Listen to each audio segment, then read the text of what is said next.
आदाब। मैं हूं मुमताज आलम रिजवी और इस वक्त मैं कुछ खास खबरों के साथ साथ हमारे जो वॉर एक्सपर्ट, मिलिट्री एक्सपर्ट और मिडिल ईस्ट एक्सपर्ट जनाब ग्रुप कैप्टन उत्तम कुमार देवनाथ जी हैं, उनसे बातचीत करूंगा क्योंकि हालात फिर कशीदा हो गए हैं। जिस तरह से आज रात अमेरिका ने ईरान पर हमला किया और बड़े हमले किए स्टेट ऑफ होर्मुज के गिरदपेश में, उसके जवाब में अब ईरान ने भी हमले किए।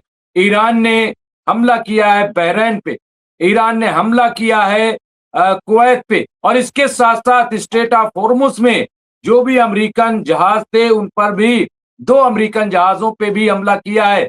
इसके साथ ही एक बहुत दर्दनाक खबर खबर यह है कि एक बार फिर हिंदुस्तानी जहाज को अमेरिकी फौज ने निशाना बनाया।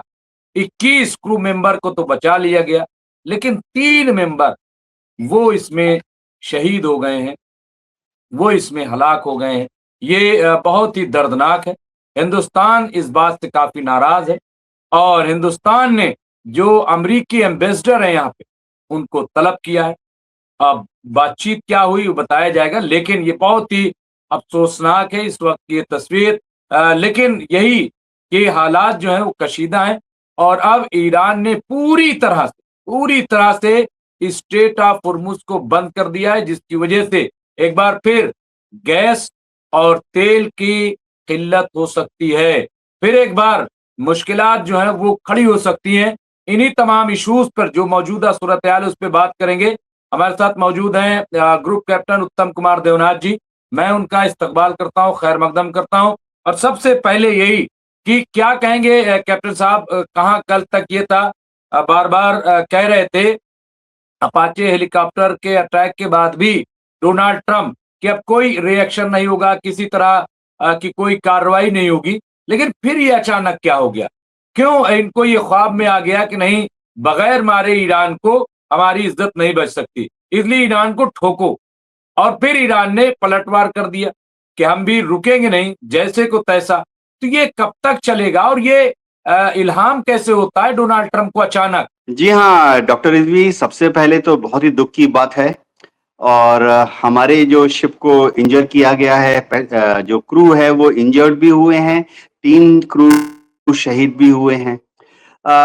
और भी आश्चर्य की बात है कि जब भी हमारा कोई शिप खाड़ी की तरफ जाता है या खाड़ी के बाहर निकलने के रास्ते पे स्ट्रेट ऑफ हॉर्मुज से निकलकर भारत की तरफ आता है, तो हमारी एम्बेसी तुरंत अमेरिकन एम्बेसी को इन्फॉर्म कर देती है कि हमारा जहाज ये है, नाम ये है, स्टार्ट पोर्ट इस फलाने बंदरगाह से स्टार्ट करेगा और भारत के फलाने बंदरगाह की तरफ जा रहा है। उसमें क्या सामान है, सारी डिटेल दी जाती है। लेकिन फिर भी कमाल की बात है, दुख की बात है कि इस जहाज को अमेरिका की नेवी ने इंटरसेप्ट किया और बिना कोई खास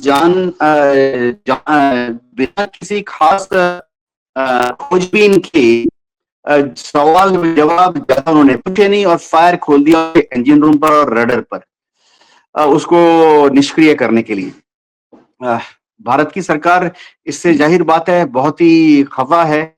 हमने दिल्ली में चाणक्यपुरी में अमेरिका के एम्बेसडर को तलब किया है, उसको बहुत जल्दी शो कॉज नोटिस भी इशू किया गया कि अमेरिका समझाए कि भारत के जो क्रू थे उस शिप पर किस तरह से अमेरिका ने फायर की, गलती से भी फायर किया तो ये फायर किस तरह से हो गई। अभी फिलहाल अमेरिका का रिस्पॉन्स आना बाकी है। डॉक्टर रिजवी, हो क्या रहा है? हो ये रहा है कि डोनाल्ड ट्रंप के नेतृत्व में अमेरिका की नेवी जरूरत से ज्यादा जोश दिखा रही है फारस की खाड़ी में, स्ट्रेट ऑफ हॉर्मुज में। ओमान की खाड़ी से जो भी जहाज गुजरता है दुनिया का, अमेरिका की नेवी ने वहां पे 4-4 शिप डिप्लॉय किए हुए हैं। ये शिप उनको चैलेंज करते हैं, तो उनको खोजबीन करनी चाहिए अमेरिका के जो नेवी के कैप्टन हैं। फिर बिल्कुल। फायर खोलना चाहिए। आफ्टर ऑल एक सिविलियन शिप कहाँ जाएगा? उसके पास तो कोई हथियार नहीं है। खोजबीन क्या है? आपको बस पूछना है कि भाई ये सिविलियन शिप कहाँ जा रहे हो, तुम्हारा रूट क्या है, अपना लैटिट्यूड बताओ, लॉन्गिट्यूड बताओ। जैसे हम बोलते हैं ग्रिड रेफरेंस। हाँ भाई, तुम्हारे किस देश में रजिस्टर्ड हो ये शिप, भारत में रजिस्टर्ड है कि पनामा में रजिस्टर्ड है? और एक खोजबीन लेने के बाद तय कर लेते हैं कि इस पे फायर खोलना है कि नहीं करना है। तो ये दिखाता कि डोनाल्ड ट्रंप की जो एडमिनिस्ट्रेशन है वो अब एक बड़ी पिक्यूलियर माइंडसेट में है कि डोनाल्ड ट्रंप सही है, अमेरिका ग्रेट है और अमेरिका के आर्मी नेवी एयरफोर्स उनके साथ हैं। दुनिया के बाकी जो देश के लोग हैं वो तो कीड़े मकोड़े हैं। तो हो ये रहा है कि दुनिया के बाकी देशों को आप देखो डॉक्टर रिजवी कि वाकई हम सोचते सिर्फ ईरान नहीं, दुनिया के दूसरे देशों के शिप्स को भी और उनके क्रू को भी कीड़े मकोड़ों की तरह मारा जा रहा है। जी डॉक्टर रिजवी। नहीं, बिल्कुल। और ये बहुत ही अफसोसनाक है कैप्टन साहब। और लेकिन सवाल ये है कि इतने बड़े बड़े दावे हम करते हैं तमाम दोस्त। ये दूसरा हमला है। इससे पहले भी बड़ी मुश्किल से हमारे 24 क्रू मेंबर बचाए गए थे और उसमें कुछ नहीं था, खाली था, कुछ लेके भी नहीं जा रहे थे और वो खड़ा हुआ था, बंधा हुआ था। यानी ये जानबूझ करके और फिर ये दूसरी बार अटैक कर दिया और इसमें हमारे 3 जो क्रू मेंबर है वो शहीद हो गए। तो ये तो नाकाबिले बर्दाश्त है और ऐसा लग रहा है ये जानबूझ करके किया जा रहा है। क्या इसके पीछे उनकी मंशा है मुझे नहीं पता। अभी जब अमेरिका बताएगा तब समझ में आएगा। लेकिन कैप्टन साहब जिस तरह से हमला रात में किया तो ये हमला एक तरफ आप कह रहे हो बातचीत है। करीब 39 बार आप ये दोहरा चुके हो कि साहब मैं बहुत करीब पहुंच गया, ये हो गया, ये बात मान ली गई। फिर आप ये कहते हो सब हमने सब डिस्ट्रॉय कर दिया। फिर ये हमला क्यों? किस तरह का हमला था और क्या इससे अमेरिका को मिल रहा है? कैप्टन साहब ये जो हमला हुआ इससे हासिल क्या हुआ? क्या अचीव करना चाहते हैं डोनाल्ड ट्रंप? या महज लोगों को बेवकूफ बना रहे हैं या फिर ये इस तरह के हमले करके ये जानबूझ करके तेल के प्राइस को हाइक करना चाहते हैं ताकि इनकी कंपनी मुनाफा कमाए? क्या इसलिए है ये? क्योंकि थोड़ा से अमन आ गया था, थोड़ा से लोगों को लग रहा था कि नहीं राहत की बात हो गई है, फिर ये कर दिया। हाँ डॉक्टर रिजवी ऐसे हमले करके अमेरिका डोनाल्ड ट्रंप का आशीर्वाद है सारे अमेरिकन एडमिनिस्ट्रेटर पर ऑफ वॉच पर। अमेरिका दुनिया भर में दहशत का माहौल क्रिएट कर रहा है। जैसे भारतीय जहाज पर हमला हुआ तो जाहिर बात है इसके बाद 20 दूसरे देशों के जो पानी के जहाज हैं, चाहे कच्चा तेल लेके जा रहे हो, गैस लेके जा रहे हो, चाहे खाड़ी की तरफ जा रहे हो या खाड़ी से निकल कर अपने अपने देशों की तरफ जा रहे हो, वो सब अब ओमान की खाड़ी से भी नहीं निकलेंगे क्योंकि उन्हें डर लगेगा कि पता नहीं कब अमेरिका की नेवी उन पर भी फायर खोल दे। तो इस तरह की दहशतगर्दी फैला के अमेरिका के पौ बारह है। आपने भी सही कहा है कि दहशत फैलते ही दुनिया भर में कच्चे तेल की सप्लाई में कमी हो जाती है, कच्चे तेल की कीमत बढ़ रही है और फिर अमेरिकन फॉरेन पॉलिसी जो है उसको एक बढ़त मिल जाती है। ना सिर्फ वो ज्यादा डॉलर कमाते हैं वरन हो ये रहा है कि जैसे मार्को रूबियो भारत में आए थे अभी आ, और उन्होंने जैसे कि वो भारत को प्यार से बचाने की कोशिश कर रहे हैं, उन्होंने एहसान दिखाते हुए भारत में स्टेटमेंट दी कि अगर भारत चाहे तो अमेरिका से कच्चा तेल ले सकता है। अमेरिका जितना जितना कच्चा तेल भारत मांगेगा अमेरिका उतना कच्चा तेल देने के लिए तैयार है। यानी जैसे कि भारत के ऊपर अमेरिका एहसान दिखाने की कोशिश कर रहा है। अमेरिका से हम कच्चा तेल ले क्यों? हम तो कच्चा तेल उस देश से लेंगे जिस देश से हमारे दोस्ताना संबंध है, या हम कच्चा तेल उस देश से लेंगे जैसे रशिया जो हमारा स्ट्रेटेजिक पार्टनर है, या हम कच्चा तेल उस देश से लेंगे जहां से हमें कच्चा तेल सस्ता मिलता है। पर्शियन गल्फ से हम कच्चा तेल लाते थे क्यों? क्योंकि घर के पास में ही है। हमारा शिप निकला 2 दिन में ही इंडियन बंदरगाह में आ गया, तो उसकी जो लैंडेड कॉस्ट होती थी ट्रांसपोर्टेशन कॉस्ट मिलाकर वो भी कम होती थी। अब देखिए डॉक्टर रिजवी होता क्या है, जैसे ही शिप पे हमला हुआ तो शिप की जो इंश्योरेंस कॉस्ट है वो 100%, 200%, कहीं कहीं तो 500% बढ़ जाती है इंश्योरेंस कॉस्ट। तो दुनिया भर के जो शिप के कैप्टन हैं या शिप की जो कंपनी है उसके जो मालिक हैं कंपनी के, शिपिंग कंपनी के, वो फिर वो शिप अपना भेजते नहीं है पर्शियन गल्फ की तरफ। अगर भारत समझिए भारत का कच्चा तेल लाने के लिए हम अगर एक दूसरे देश का जहाज हायर करना चाहें तो वो कहेगा क्या, यार भारतीय शिप्स पर हमले हो रहे हैं, पहले आप वो हायर रेट पर इंश्योरेंस कराओ हमारे शिप का। तो हमारे कच्चा तेल जब हम इंपोर्ट करते हैं, क्योंकि अब हमें 3 गुना, 4 गुना, 5 गुना ज्यादा इंश्योरेंस प्रीमियम भरना पड़ेगा भारत को, तो हमारे कच्चे तेल की लैंडेड कॉस्ट यानी फाइनली हमारे पोर्ट में जो कॉस्ट पड़ती है आने के बाद वो बढ़ रही है। जी, डॉक्टर रिजवी? नहीं नहीं बिल्कुल। और ये एक सही बात है कि इससे भारत पे और दूसरे देशों पे बड़ा असर पड़ता है। लेकिन इनके बारे में तो लगता है कि जैसे ये बेफिक्र है, इनको दुनिया की कोई परवाह ही नहीं कि दुनिया किस क्राइसिस से गुजर रही है, क्या हो रहा है। ये हमले हमले जिस तरह का गेम खेल रहे हैं, ऐसा लग रहा है जैसे बच्चे गेम खेलते हैं कि तुम मार दो फिर हम मार दें, फिर तुम मार दो फिर हम मार दें।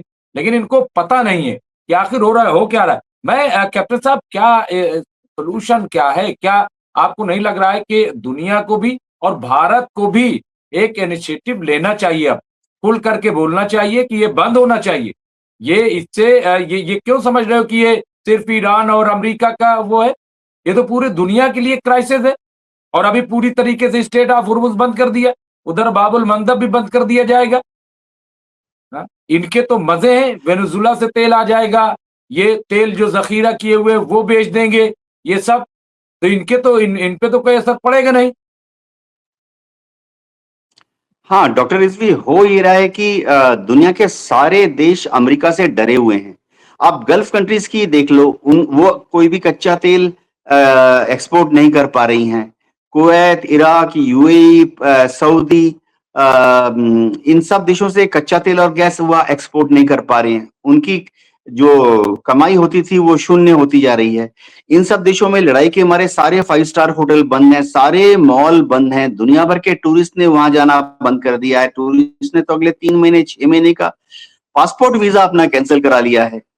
तो ऐसे में गल्फ कंट्रीज को अमेरिका को कुछ कहना चाहिए, लेकिन सब डरे हुए हैं। और तो और डॉक्टर रिजवी, आप देख लीजिए एशिया के कंट्रीज जो कि अमेरिका के दोस्त हैं, लेकिन बुरी तरह से उनके यहाँ पर पेट्रोल, डीजल, गैस की कीमतें बढ़ रही हैं। Japan 30%, south Korea 25%, Australia, New Zealand 18%। और तो और अमेरिका के पक्के मित्र छोटे छोटे देश हैं, थाईलैंड, फिलीपींस, कच्चे तेल की कीमत की वजह से वहां पे पेट्रोल डीजल की कीमत 80% बढ़ गई है। पाकिस्तान पाकिस्तान में तो पेट्रोल डीजल जो है वो 40%, 50% ज्यादा कीमत पर बिक रहा है। लेकिन एक भी दुनिया के मुल्क की हिम्मत नहीं है कि वो अमेरिका को बोल दे कि हुजूर, आपने 27 फरवरी को बमबारी करके हम सबको कहां फंसा दिया, हमें तो आपने पैरों तले रौंदने वाली बात करी हुई है। तो दुनिया के मुल्क सारे अमेरिका से डरे हुए हैं, कोई भी अमेरिका को कुछ नहीं कहना चाहता। जी, डॉक्टर रिजवी? मैंने बिल्कुल ये डर आप सही कह रहे हैं कि न जाने क्या उनको लग रहा है। लेकिन डर जो है वो पूरी दुनिया को, मेरा अपना ख्याल ये है कि क्राइसिस में डाल रहा है। इसमें कैप्टन साहब रूस और चीन, इनका क्या रोल है? ये तो बिल्कुल से अभी तक खामोशी सी लग रही है। कहीं कोई आवाज नहीं, कुछ नहीं कि भाई जो भी है बातचीत करके आप खत्म कीजिए, क्या तय होना है नहीं तय होना है।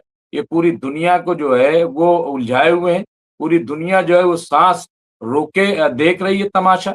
तो ये जो बड़े मुल्क हैं, जो अपने आप को कहते हैं, हालांकि उधर हम देख रहे हैं कि रूस भी काफी जो है अभी हमले शुरू हो गए थे यूक्रेन में, तो वो भी है। लेकिन चीन वगैरह, इनका कहीं कोई रोल हो पाएगा या कहीं कोई इनका असर होगा? हाँ, डॉक्टर रिजवी, हो ये रहा है कि रूस तो यूक्रेन के युद्ध में गले तक कीचड़ में फंसा हुआ है। अब पानी तक पानी उसके नाक के ऊपर बह रहा है। रशिया की बात कर रहा हूं। तो रूस को मालूम है कि इस वक्त खुल के ईरान के समर्थन में आना रूस के लिए संभव नहीं है। वो डायरेक्टली इनडायरेक्टली छोटे मोटे हेल्प कर रहा है ईरान को। कुछ छुप छुप के कुछ हथियार दे दिए, कुछ स्पेयर पार्ट्स दे दिए, ईरान को कुछ इंटेलिजेंस मुहैया करा दी, या जैसे जीपीएस सिग्नल, ईरान जो मिसाइलें दाग रहा है, ड्रोन दाग रहा है, तो उनको जीपीएस सिग्नल चाहिए ना। तो अमेरिका तो अपने जीपीएस सिग्नल नहीं देगा, वो काट देगा ईरान के ड्रोन। और तो रशिया और चीन अपने रशियन और चाइनीज जो सैटेलाइट हैं उनसे ईरान को जीपीएस सिग्नल भी दिलवा रहे हैं, लेकिन खुल के सामने नहीं आए। देखिए, चीन की थोड़ी अलग कहानी है। शी जिनपिंग जो है बहुत ही मंजे हुए, सुलझे हुए और बहुत ही चतुर खिलाड़ी हैं। उनको मालूम है कि चीन को दुनिया में कहीं पर भी किसी भी लड़ाई से दूर रखना है। क्यों? चीन की कम्युनिस्ट पार्टी ऑफ चाइना जो है, उनको शी जिनपिंग भरोसा दे चुके हैं। चाइनीज पोलिट ब्यूरो को तो वो कमिट कर चुके हैं शी जिनपिंग कि अगले कुछ साल के अंदर ही अ, चीन इतना पावरफुल हो जाएगा कि ताइवान को जोर जबरदस्ती चीन में मिला लिया जाएगा।